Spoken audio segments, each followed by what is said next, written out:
નમસ્કાર વિદ્યાર્થી મિત્રો, આજે આપણે ધોરણ 9 વિષય ગુજરાતી દ્વિતીય ભાષાનો પાઠ 2 પરોપકારી મનુષ્યો.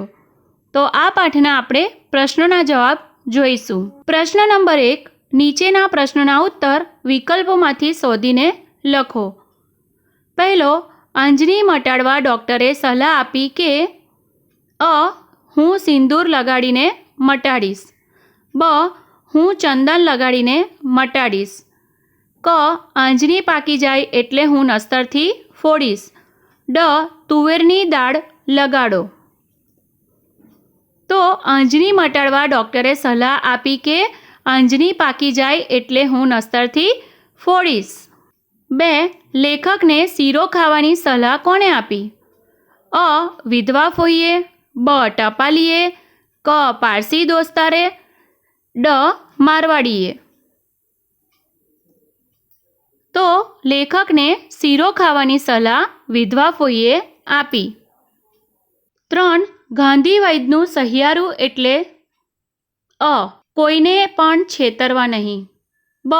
સ્વાર્થ માટે બે વ્યક્તિનું ભેગા થવું. ક. અહીં ગાંધીજીની વાત છે. ડ. ગાંધી વૈદ્ય એટલે ગાંધીવાદ. તો ગાંધી વૈદ્યનું સહિયારું એટલે સ્વાર્થ માટે બે વ્યક્તિનું ભેગા થવું. 4. આંજણી મટાડવા ટપાલીએ સલાહ આપી કે અ. સિંદૂર લગાડો. બ. ચંદન લગાડો.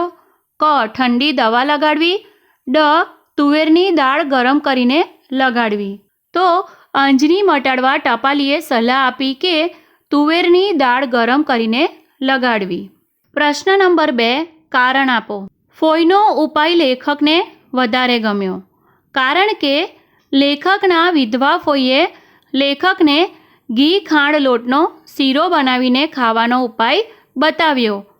ફોઈનું લાલ ચણોઠી જેવું શરીર જોતાં તેમને એ ઉપાયનું વાસ્તવિકપણું સમજાયું કે ના, ખરેખર આ રીતે શીરો ખાવો યોગ્ય છે. તેથી તેમને એ ઉપાય વધારે ગમ્યો. પ્રશ્ન નંબર 3, નીચેના પ્રશ્નોના 2-3 વાક્યમાં ઉત્તર લખો. 1. લેખકને આંજણી મટાડવા તેમના કુટુંબના મિત્રએ શું કહ્યું? જવાબ. લેખકને આંજણી મટાડવા તેમના કુટુંબના મિત્રએ કહ્યું કે દવા પીધે કંઈ થાય નહીં. તુવેરની દાળ ઘસીને ચોપડી દો એટલે આંજણી નરમ પડી જશે. 2. લેખકને આંજણી મટાડવા જૂના મુનિમ ને હજામે કયો ઉપાય બતાવ્યો? જવાબ. લેખકને આંજણી મટાડવા જૂના મુનિમે કેસર ઘોળીને આંજણી ઉપર ચોપડવા કહ્યું. એ જ એનો રામબાણ ઈલાજ છે. હજામે સિંદૂર મંગાવી આંજણી પર દબાઈ દેવાનો ઉપાય બતાવ્યો. પ્રશ્ન નંબર 4, નીચેના પ્રશ્નોના 5-6 વાક્યોમાં ઉત્તર લખો. 1. લેખકને આંજણી મટાડવા ચશ્માવાળાએ શી સલાહ આપી? જવાબ. લેખકને આંજણી થઈ હતી. તે બજારમાંથી આવતા હતા ત્યાં પાડોશીની ચશ્માની દુકાનના માલિકે એમને દીઠા. તે લેખક પાસે આવ્યા અને કહ્યું, ભાઈ સાહેબ, મારું કહ્યું માનો તો આ તમને આંજણી થઈ છે. તે માટે એક ઝાંખા ગોગલ્સ લઈ જાઓ. હું મારા સ્વાર્થ માટે નથી કહેતો, ખપ થઈ રહે એટલે એ જોડ પાછી મોકલાવજો.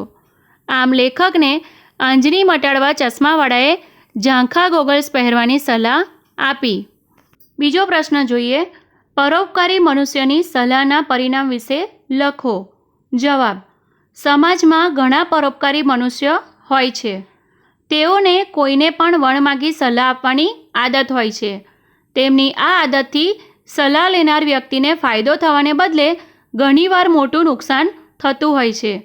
કારણ કે સલાહ આપનારને જે તે વિષયનું સંપૂર્ણ જ્ઞાન હોતું નથી. લેખકે આંજણી મટાડવાના લોકોના ઉપાય અજમાવ્યા. પરિણામે તેમનું દર્દ વધી ગયું. છેવટે નસ્તર મુકાવવું પડ્યું. વણમાગી સલાહ સ્વીકારવાને બદલે આપણે જે તે વિષયના નિષ્ણાતની સલાહ લેવી જોઈએ. તો વિદ્યાર્થી મિત્રો, હવે તમને પ્રશ્નોના જવાબ સમજાઈ ગયા હશે. ધન્યવાદ.